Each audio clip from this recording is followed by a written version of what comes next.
Yo, the boys, it's your boy Chris Lee. Welcome back to another video. Today we're breaking down UFC Perth. I think it's in Perth, yeah, Australia. Prates versus JDM, one of the best fight nights we've gotten this whole year.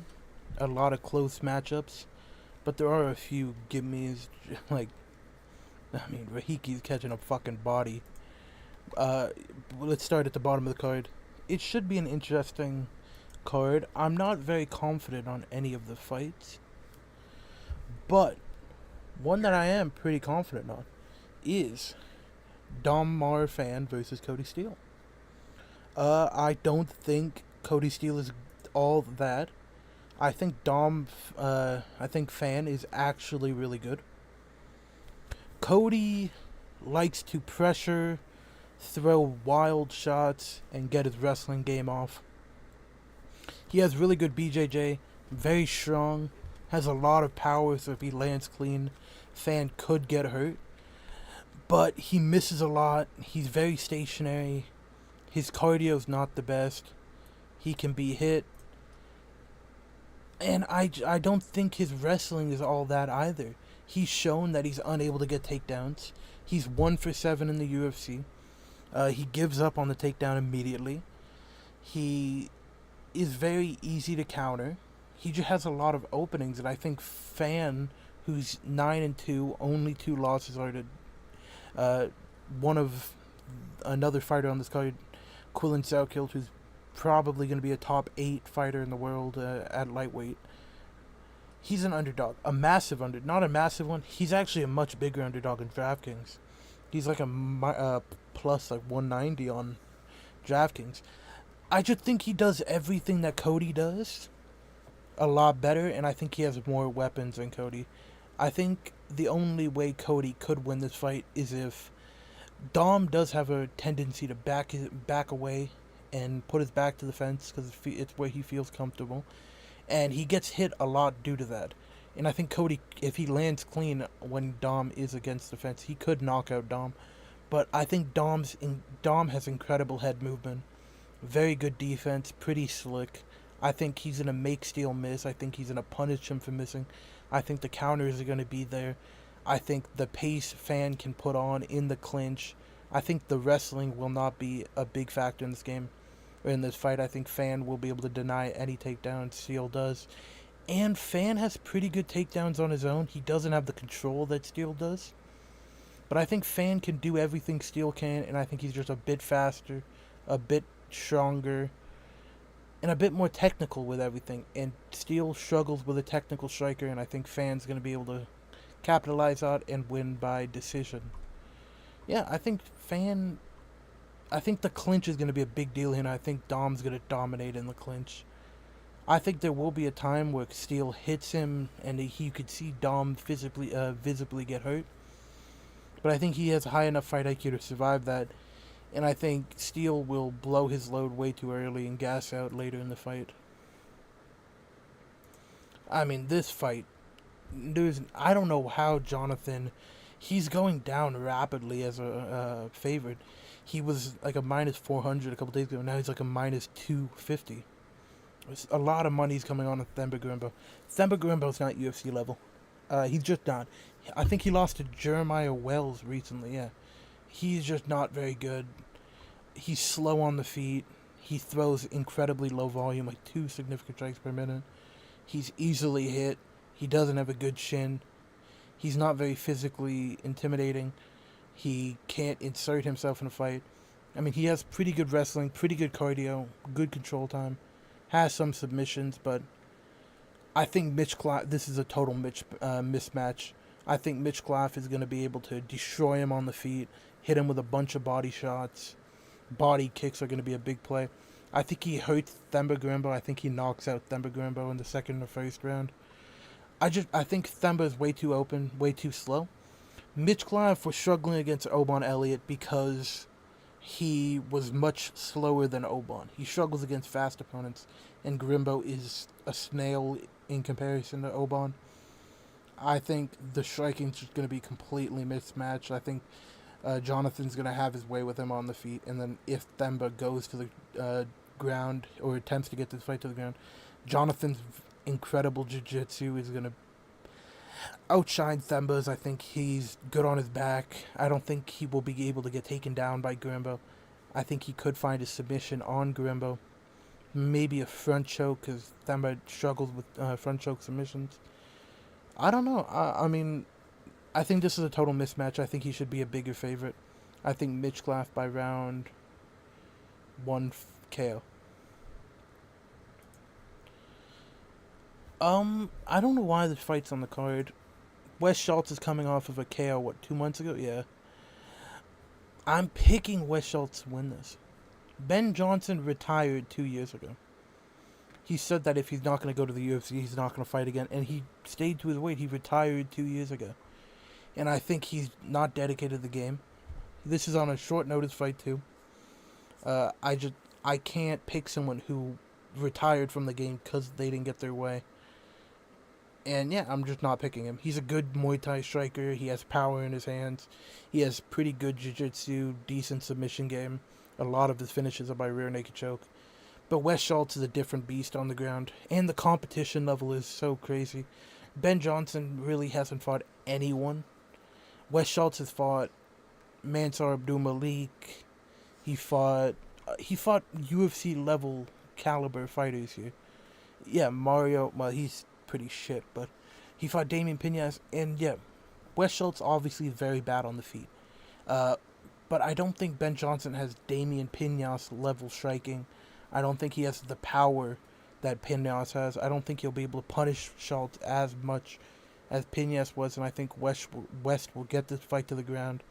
I think he'll dominate in the ground, and I think he finds a submission in like round 2. And, Ben, his cardio hasn't been tested. The competition, we don't know how well he can adjust to the UFC.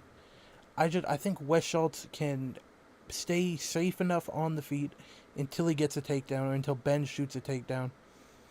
And I think he does find a submission. I think Wes Schultz is a good fighter. I think he really needs to improve on his striking. And the youth factor, Wes Schultz needs to win this fight to stay in the UFC.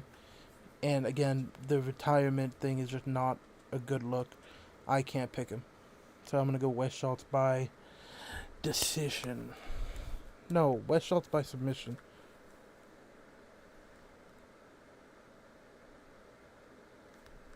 Yeah, Wes Schultz by decision. Colby Thickness versus Vince Morales. I think Vince Morales finally gets back on the win streak. Nasty ass record, 16-10. Colby Thickness is bad. He's really bad. He went to life and death with Musasa. He showed that he's very bad on the feet. He's very easy to hit. He's kind of wrestle or bust. He has really good takedowns. He has good takedowns, good trips, great control time, really good submissions. He doesn't have the best chin. I mean, he almost got chinned by Topuria. He almost got chinned by Musasa. He's very hittable on the feet. Bad footwork. Not very fast. Decent kicks. I mean, the level of competition isn't really there besides Topuria and Topuria. I think Vince Morales, I think he's a crafty vet. I think he's very experienced. I think he's really good everywhere. He has really clean boxing. He stays safe. He has decent defense. Really good chin. I don't think he's ever been finished. Hold on, let me check that. Oh, nope, didn't mean to do that. Has he ever been finished? Okay. When did he get finished?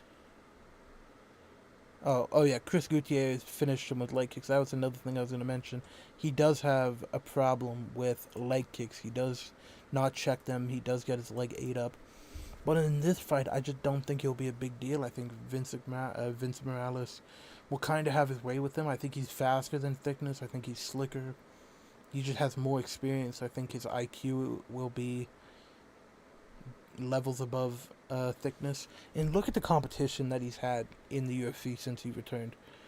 Taylor Lapillus, who's no longer in the UFC, but he is a very talented fighter. Elijah Smith, who's on the verge of being top 15. And Raul Rosas Jr., who's in the top 10 of bantamweight. Very high level competition, and he was giving everyone a competitive fight. His scrambles are next to none. His submission game is really impressive. He latches up submissions really quickly, throws up a lot of submissions. I think his boxing's better, and I think he has good enough jiu-jitsu. I think he has good defensive wrestling. I think he's smart enough on the ground. I think he wins this one by decision. And I think that's the end of Thickness's career inside of the UFC. Jacob Malkoun versus GM3. I mean, I'm not much to break down. Malkoun's coming off a win against Torres Finney. GM3's gone. He's not good. He has no chin. Malkoun's gonna chin him in the first round. There's literally nothing to say. Malkoun's just gonna demolish him in the first round. Junior Tafa versus Kevin Christian. This is hilarious. Because I'm picking Junior Tafa, and I never thought I would pick Junior Tafa in a fight. I'm not betting on this fight, because I can't. Junior Tafa, he's unreliable.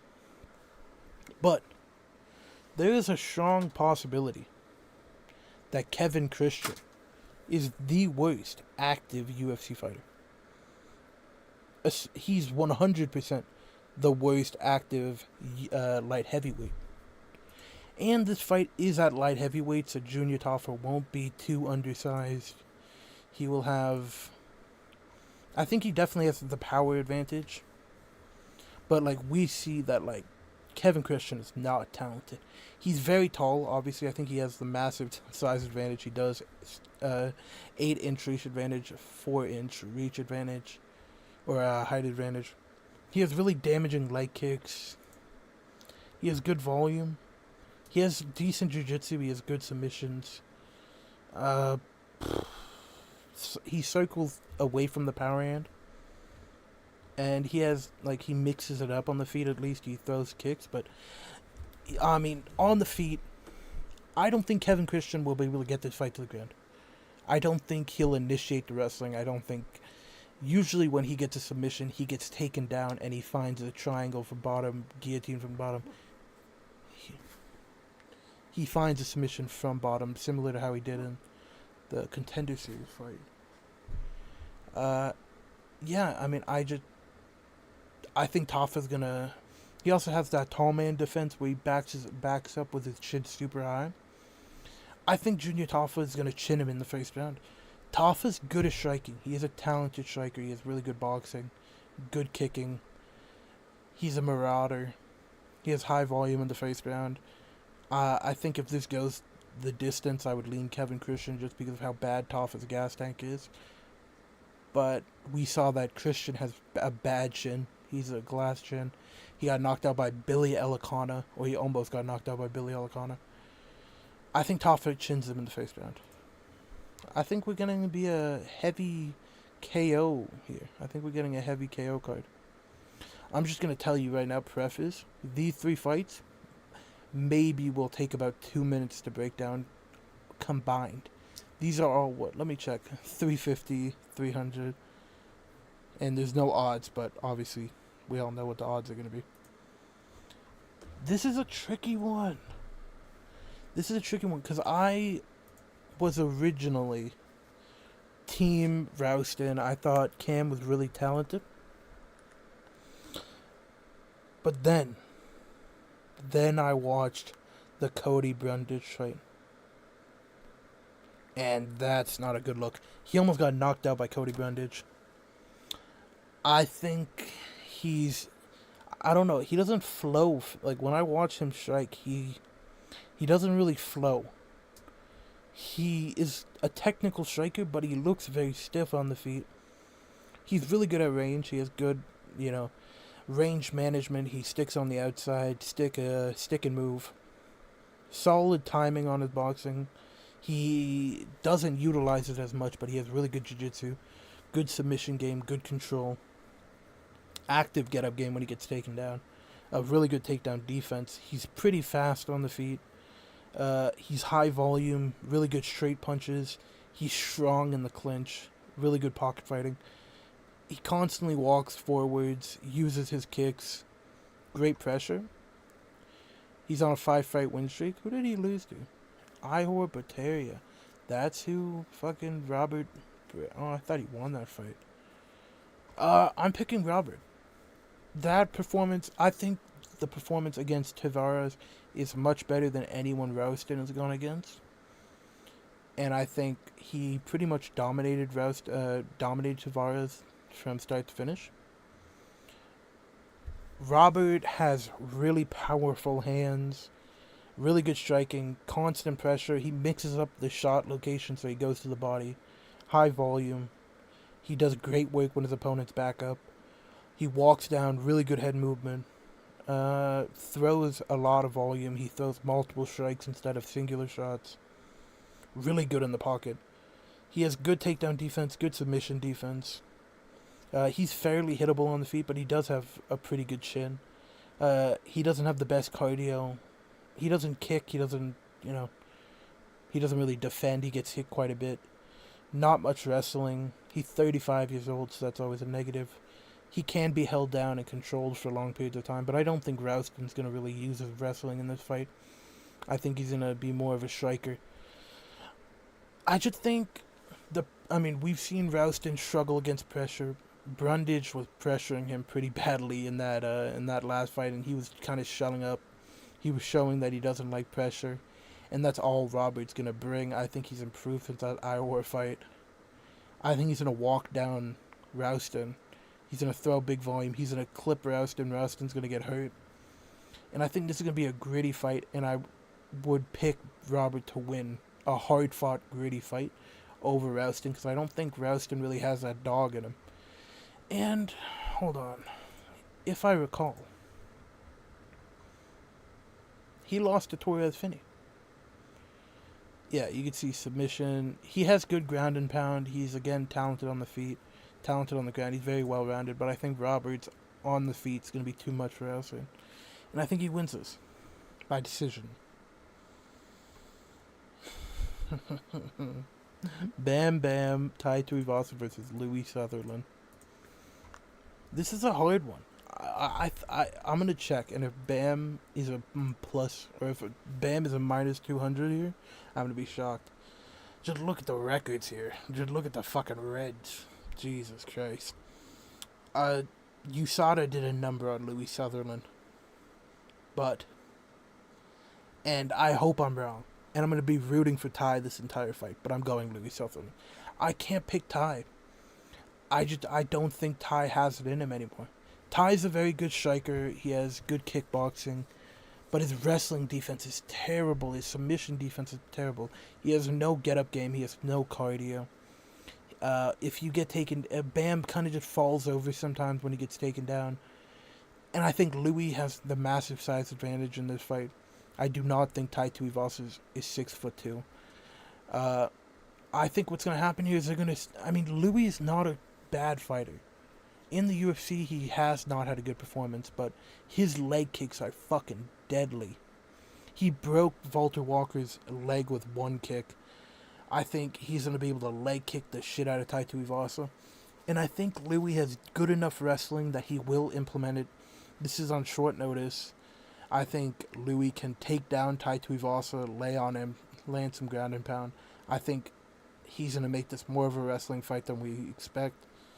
And I think the Vanilla Gorilla gets a win here. I think he stays in the UFC. I think Ty loses yet another fight. Ty's definitely durable. He's not going to get flatlined by Louis. I think on the feet, people are underestimating Louis. I think Louis is a talented striker. I think the gas tank would definitely lean Louis. He's gone to decision. He's gone to hard-fought decisions. He has a lot of power. He has good leg kicks. He has more weapons than Tai Tuivasa. I just think Louis Sutherland will win this one by KO. By ground and pound. More of a stoppage than a damage. I don't think, he's going to get flatlined. Shamil Gaziev versus Brando Pericic. Brando's coming off of a win against Louis Sutherland less than a month ago, or just over a month ago. He's going to flatline the fuck out of Gaziev. That's what's going to happen in this fight. Gaziev's going down. And I think, the odds here, right? The odds here are crazy. Spam Brando. Brando is so talented. I think he can be a top 5 heavyweight in the world. I think he could be a champion if Tom Aspinall and Cyril Gane were not in the UFC. Hold on.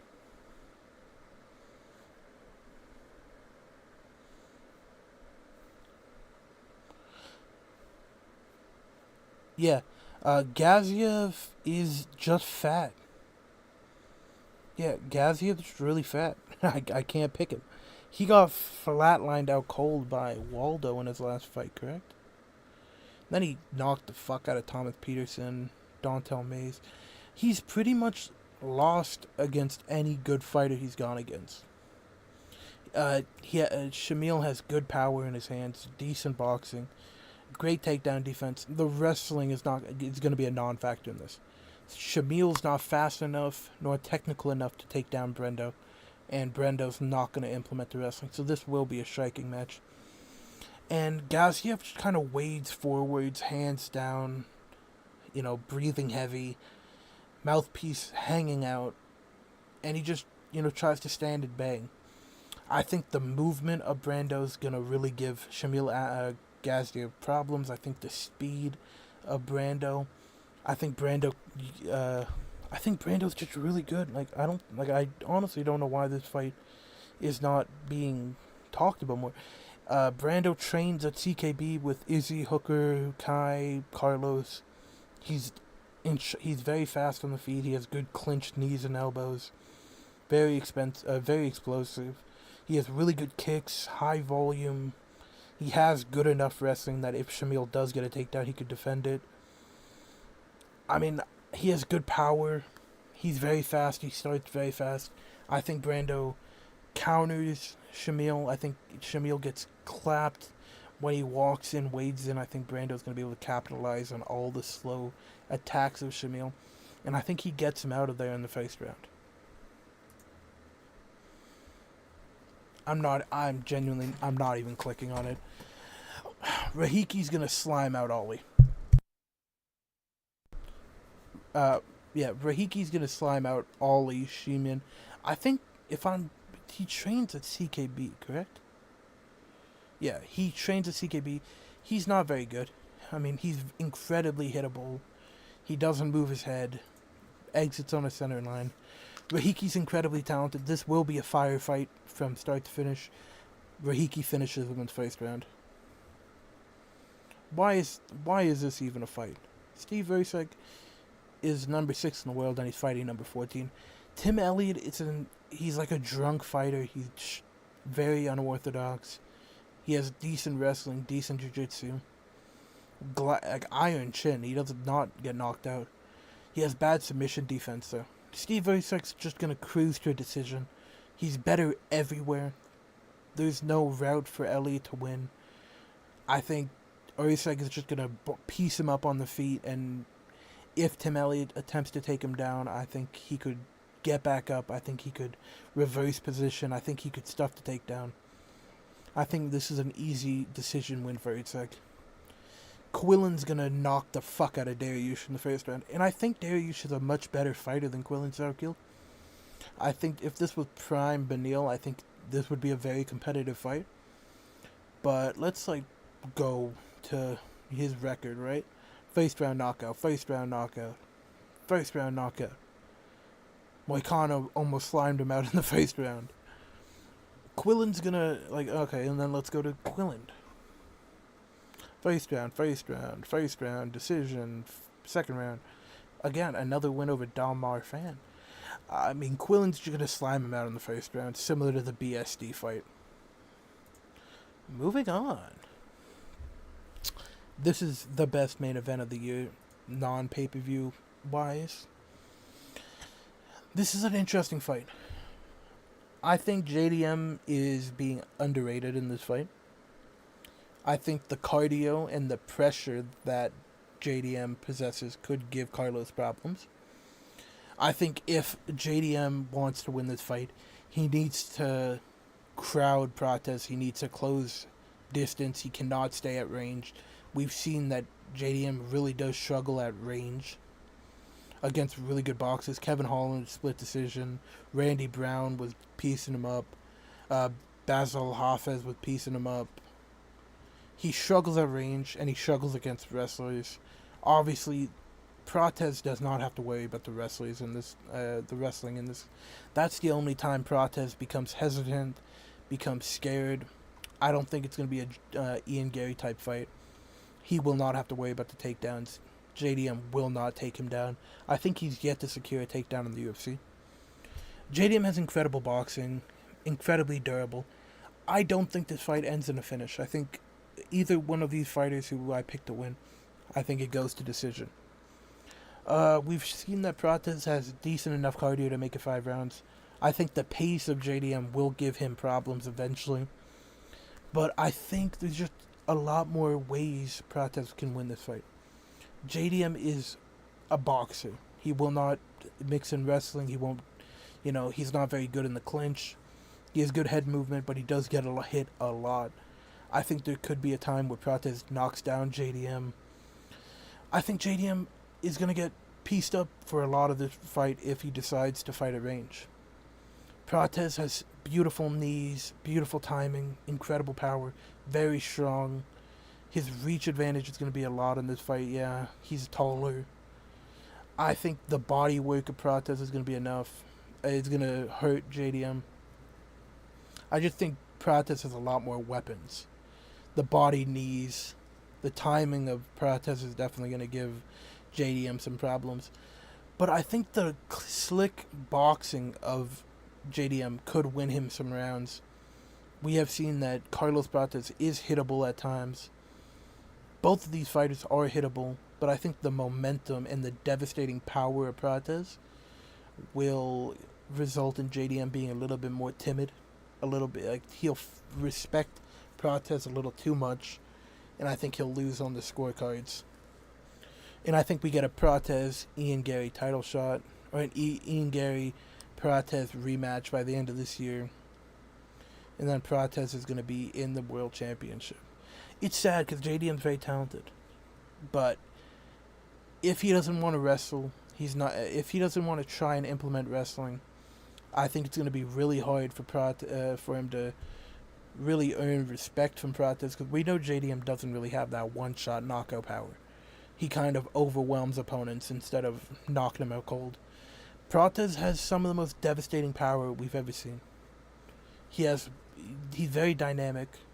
He has, I think it's going to be way too much for JDM to handle. I don't think JDM has ever fought anyone like Carlos Prates.